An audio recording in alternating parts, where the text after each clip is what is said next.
3 qism. Hayotning qomusini oshqin amdi. Bangvoshlik, bexudlikdan qochqin amdi. Bilikning konidan go'harni tanlab, xaloyiq boshlariga choshqin amdi. 1-bob. O'rin tanlash.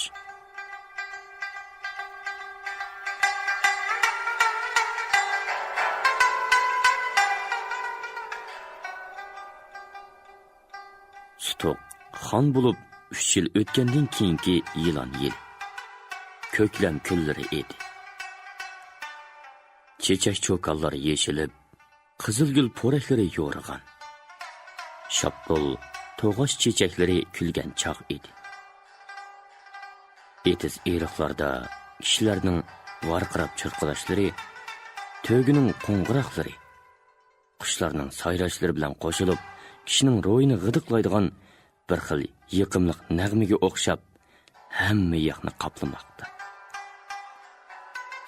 Ana, osmonda bir to'p turna bulung chiqarib, yipqi tizilgandek janub tarafdan uchib keldi va shu bo'yicha tog' orqasiga o'tib ketdi. Bashkiram tarafdan chang chiqarib kelgan bir to'p otliqlar uzun soyga kelib, otlarni ostilatdi. Ular bir pas mang'andan keyin shimol tarafga burildi. Purqirab tarlab, tizgin tortib ketib borgan semiz otlar to'pi ichida egiz bo'z arg'amoq alohida ko'zga chiliqib turadi. Chiliq targa tushgan bu arg'amoq ko'ksidagi kumush kamaldurikni sharaqshitib, beshini ikki yonga burab, orqasiga qarab qo'yib, bo'ynini o'ynatib ilgirlamoqda. Arg'amoq ustidagi yigit mastlikka kelib, etiga qarab qo'yatdi va mening etim o'tkizmaydi degandek, yollarda kelayotgan sheriklariga kulimsirab qarab qo'yatdi. Boshqa otliqlarning otlarimi qilishmaydi. Ularmi bir-biri bilan baslashib, tizgin tortib mangmoqda. Bu otlar bo'z otga ras yetolmamdi yoki egilarining qo'yib bermaganligidan o'tolmayotdi. Buni uqib bo'lmaydi.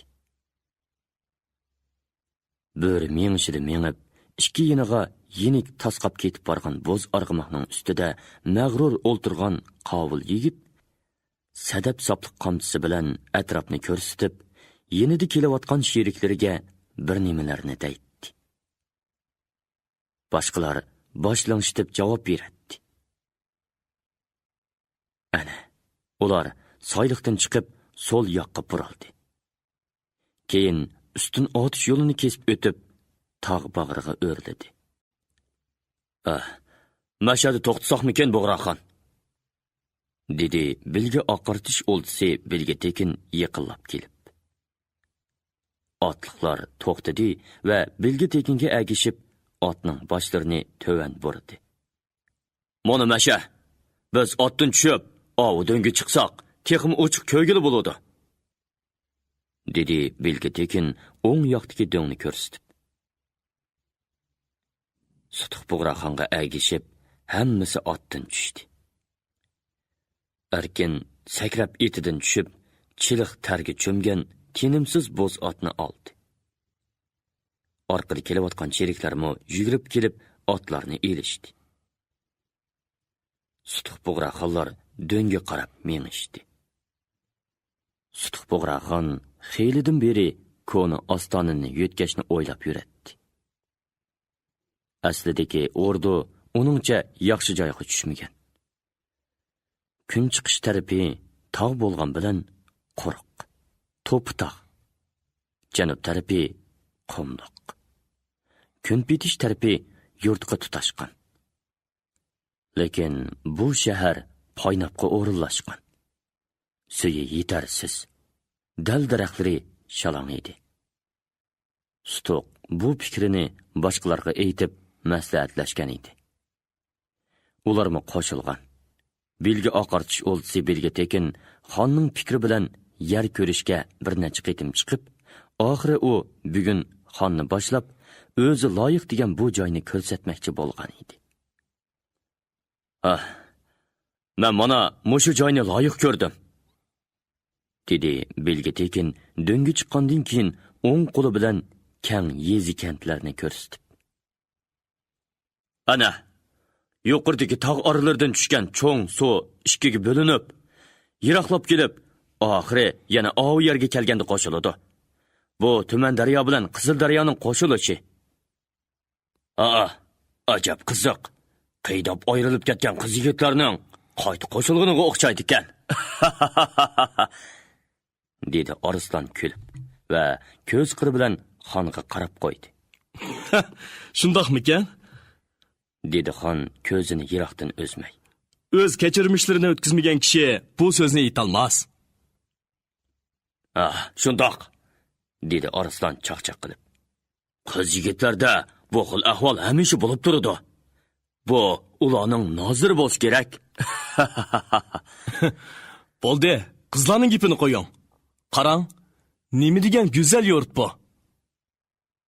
U o'ng qo'lini peshonasining ustiga qo'yib, qo'shimlarini turib, yiroqlarni ko'zdan kechirdi. Rostli go'zal ko'rinish. Xuddi yuqorisidan tövanga tortilgan oli yeshil gilamdak kang bo'stonliq kishining havasini qo'zg'aydi. O'ng tarafda muz cho'qqilari osmonga taqashgan Pamir tog'lari. Sol tarafda Qo'mol tog'. Bag'rida ko'z yetmaydigan bo'stonliq. Sharqi janub tarafda yurtlar orqasida qum cho'llar so'zilib yotadi. Orqada shimol tarafda bo'lsa, baslashgandek bir-biridan yuqori ko'tarilgan qatma-qat tangri teg'i bu go'zal makonga quchoq echib qad ko'tarib turmoqda.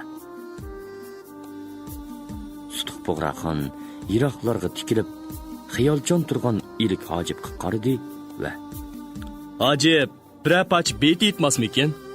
Rostli kishiga zo'q beg'ishlaydi bu makon. Hammaydan ilik Hojibga qarashdi. Ilik siyoqini buzmay turib, tövandagi ruboiyni aytdi. Ulusimiz g'ururi bu go'zal makon. Va lekin yo'qsulga qolg'ini saman. Olib Bug'raxon berganda madad, bo'lardi shu joylar erkin paravan. O'qilgan she'r hammaylanga kuchli ta'sir qildi. Lekin xon gap qilmoqcha boshqalar gap qilishga petin olmadi. Xonning xiyolchan turishiga diqqat qilib, jimjit yer ostidan xonga qarashdi. Xon beshini ko'tardi-da, muni buyitni aytdi. Ajdodlar xorlandi, el chekdi armon. Bo'lg'aymiz yo'qsullar, dardiga darmon. Bu xalliq, bu shuhrat kimlarga kerak? Shu jallar bo'lmasa, erkin paravan. Do'stlar jonlanib ketdi. Arslan qandoq degandek kulib, ilikning dolisiga yengil urib qo'ydi. Bilgi tekin beyitlarni maqtadi. Yaxshi joy. Ikki daryo qo'ltiqidagi ovi bo'stonliqda yangi Qashqar bino bo'lg'ay, dedi Bug'raxon. Yuringlar. Berib joyni ko'raylik. Bir pasdan keyin otliqlar changlarni orqalarida qoldirib, chechaklik meva daraxtlari orasiga joylashgan qo'rg'on yesiga kirib ketdi. Shu yili kuz kunlarining biri edi. Tuman va Qizil daryolari tutashgan qo'ltiqda tumanga yaqin egizrak bir joyga to'plangan kishilar kun chiqish yoqqa qarab kimnidir kutishmoqda. Kuzning illiq havosi yuzlarini siypab o'tdi. Tövanda yezi bozori. Bugun bozor kuni bo'lmasa-mu, odam oz emas edi. Setiqchilar maqtab varqirab, xaridorlarni o'ziga chaqirmoqda. Ana, bir baqqol kishining oldida taqtoy ustiga tizilgan har xil mevalar. ichidagi suluri ko'rinib turgan mushtaq atshab dollar. Shöpki ozroq qo'rilib qolgan oq seriq yami shapdollar. Qatori tizilgan kichik sevatlarda sharbatlik ko'zgi anjurlar. Shingili bilan yotqizib qo'yilgan munoqi uzum, soyvi uzumlar. Anor, nashbut va boshqa mevalar. Baqqal kichik tarozi bilan to'xtamay meva tartmoqda. Bir tovuzchi qo'lidagi qing'roq bilan tovuz pichmoqda. U oralab tovuzini maqtab tovlab qo'ydi. Xaridorlarga ikki qo'llab tilimlarni sunadi. Uzatilgan kichik tugilak mis pullarni taxtayning bir chetidagi g'allasiga soladi. Kun chiqish tarafdan do'pirlagan otlar ovozi anglandi. Kishilar u yoqqa qarashdi. Odam bo'yi keladigan bog' temi kaynidagi kichik yo'lda chang chiqirib kelayotgan bir to'p otliqlar ko'rindi.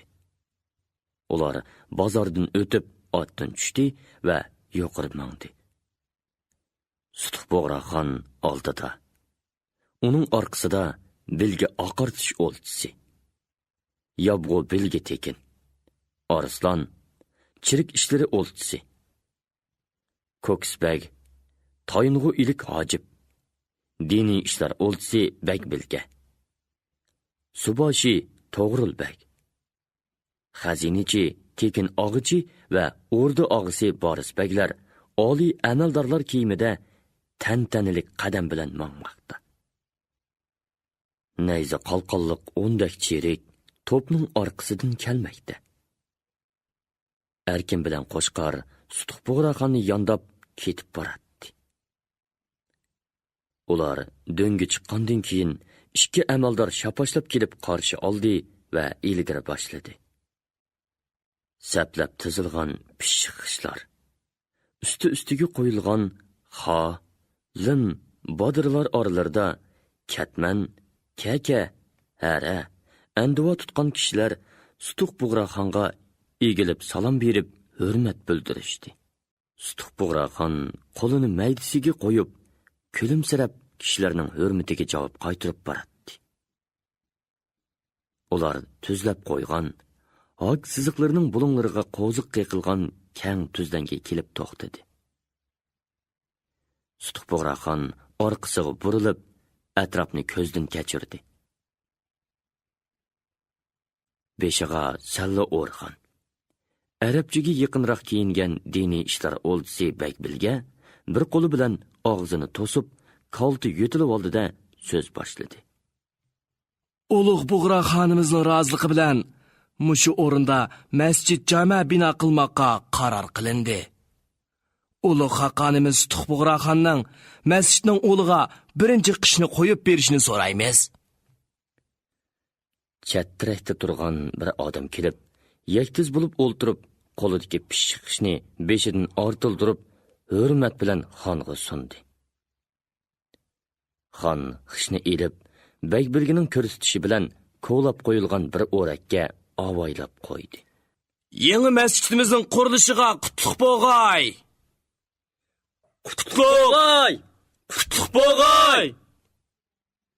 Butun maydondan qutlug' degan ovozlar ko'tarildi. Bozordagi va yiroq yaqindagi kishilar qo'shilib, odamlar ko'paygan edi. Masjid maydoni to'liq. Tövendagi bozorg'imi odam to'lgan edi. O'g'u suran butun atrofni qopladi. Sutuq Bo'g'raxon o'z arboblari bilan tövanga mangdi. Ular odamlar orasidan o'tib bozorga tushganda tiqma-tiqmoq kishilar orqalariga qistilib, tozim qilib xonga yo'l beradi. Ular odamlar orasidagi tor yo'ldan o'tib, heliqi bog' temi yenidagi yo'lga kirib ketdi.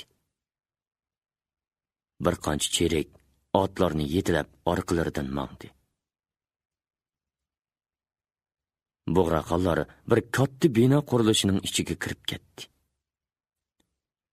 Uzoq o'tmay ular temi ko'tarilayotgan cho'ng binoning yanida amdi yepilgan bir o'gziga chiqib to'xtashdi. Sutuq Bug'roxon havas bilan bino qurilishiga nazar soldi. Buning qandoqdir bir cho'ng bino qurilishi ekanligi bilinib turadi. Ishchilar o'ga suram bilan qizib ishlamoqda. Ikki odam bo'yi ko'tarilgan tomlar ustida amgak qaynab ketgan. Xon tik turib qishni tizayotgan bir kishiga zang silib qarab qoldi. Yiroqdagi tom ustida bir kishi xolti bilan tortilgan loyni tom ustiga to'kmoqda. Biri qo'lidagi yog'och anduva bilan loyni yeyildirib mangmoqda. Tomchi ustam tövandin ikki yoqdan etilgan qishlarni tutib olib, qaddini agmay loy ustiga tashlamoqda. Qishlar xuddi avaylab tizgandek tushsimu, tomchi ustam yana qishlarni tepib, takshilab ketib boradi. Uning beshi mo'ki etayotgan bobkorning beshidek ikki yiqiga burilib turadi. Uning o'tkir ko'zlari oldidagi tizilayotgan qishni, ikki yoqdan irg'ib chiqayotgan qishlarni tang ko'rdi. Qo'llari bir yenidan oldiga, oldidan yana bir yeniga, yana oldiga. Usulchining qo'llaridek o'ynab turdi. Yerdan qish tashlayotganlarning "Ha, mani ketdi, ustam qish ketdi" degan tovlashlari ustamning qo'liqidan o'zilmaydi. Uning qo'li to'xtasa, ish to'xtaydi. Balki etilgan qish yinib qish otquchining beshiga tushib, xatar chiqishi mumkin. Lekin ustam dam ilish vaqti yetmaguncha to'xtamaydi. Uning orqasida yana birisi qo'lidagi paltichoqning cho'ldisi bilan qishlarni cho'qib, kavak chalmasi selib mangmoqda. Bu abjil va chaqqon amgakka qarab, xonning zo'g'i keldi bo'lg'ay, kulimsirab qo'ydi. U atrofga qaragan edi.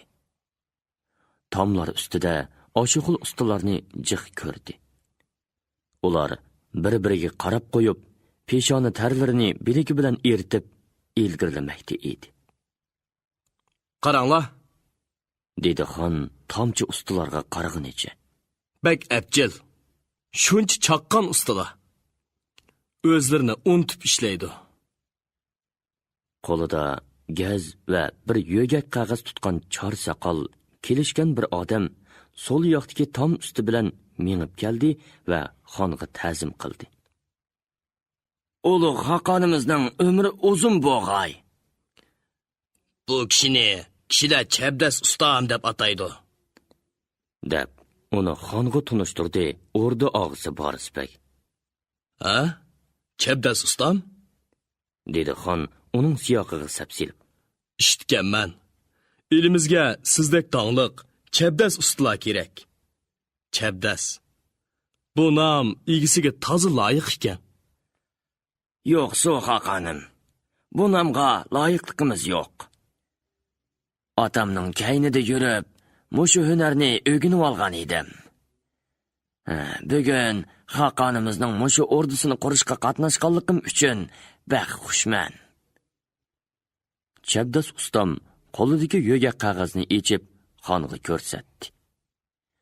Qo'llari bilan ko'rsatib, qurilishni tushuntirdi. "Belgilangan vaqt bitarmi?" so'radi xon. "Kelar yilning oxiri", ustam o'ylab qoldi. "Qurilish boshlang'ili endi 1 yildan oshdi. Do'stlarning g'ayrati cho'ng. Naqqoshlik ishlari nozik, qo'l tutudi.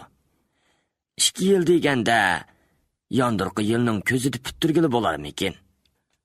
Joylardagi usta naqqoshlar to'plandi. Ular o'lgi qiliblarni tayyorlamoqda, dedi Borisbek. "Xo'p", dedi xon rozilik bildirib. "Bu yildan boshqa 2 yil bo'lsin. O'rdiga o'xshab yasalgan yaxshi. Mana bu yer o'rdi oldi maydon bo'lmoq", dedi Borisbek orqadagi kichik bo'shliqni ko'rsatib. Hammaylan shu yoqqa, kun bitish yoqqa buraldi. Yiroqroqda masjid maydonida ishlayotgan kishilar ko'rinib turadi. Ordiga masjid yiroq emaskan. Dedi tekin og'ichi xushomat bilan. Bilik yurtining o'rnini ko'rsatib bersizlar, ishni boshlasak. Dedi Bilge tekin xonga qarab. Ordu, masjid, bilik yurti. Dedi xon o'ziga so'zlagandek. Keyin atrofga nazar selib chiqib, Bilik yurti ordu bilan masjid orliqi yiroq bo'lib ketmasin. Ana, o yer bo'lsqandoq. Sol qo'li bilan bir kichik bog'ning kaynidagi etizliqni ko'rsatdi. Hammaylan qo'shiladiganliklarini bildirishdi. Bilik yurtini albatta silish kerak. Dedi tekin og'ichi hayyorlik bilan. Xazina bo'shab qolay dedi. Oldirmasaqmikin? Xazinaning ochqichini ching tutsak, oson bo'shamaydi tekin og'ichi. Dedi kinoyi bilan Arslan. Cho'ng darvozadan, orqa eshiklardan xazinaga kirib turadigan qora qo'llarni to'ssak, bir emas, bir necha bilik yurtiga pul chiqadi. Tekin og'ichi bir nima demoqchi bo'lib tamshalgan edi. Xon so'zini kesdi. Bilik yurt qurilishini keyinroq sursa bo'ladi. Ammo buningsizmi xazina bo'shab qilishdan saqlanish kerak. 3 cho'ng bino 3 yilda bitsin bo'ladi. Ostona boshqarmalari asta-asta ko'chishga tayyorlansa bo'ladi. Xon Chabdas uston bilan xo'shlashib o'g'zidan tushdi. Boshqalar kaynidan mengishdi. Ular tövanga tushib, chiriklar tutib turgan otlar qeshig'i kelishdi. Sutuq Bo'g'raxon qo'shqor tizginidan tutgan. Chopchib turgan bo'z arg'umoqning o'zangisiga sol putini qo'ydi. Erkinning qo'ltiqlashig'imi yo'lanmay, chabdaslik bilan otqa mendi. Boshqalarmi o'zangiga put qo'yishdi. Shundoq birlikni ikkinchi o'ringa qo'yish va ching tutish kerak. Davlating kelsa qo'lingga, uni yerga urmag'il, kelsa g'oyibdin qilish, ham vaqti bo'lib qolmag'il. Sen bu yurtda uzoqchi maxfiy ish qilding-ku.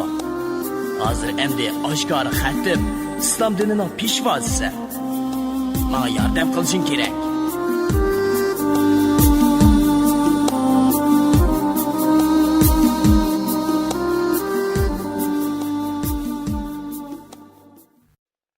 Irpon elektron şirketi turlik lug'atlarni chiqarib til boyligingizni oshiribla qolmay, bu xil asarlar bilan odam bo'lishning epini o'gitib, dil boyligingizni ovundirmoqchi.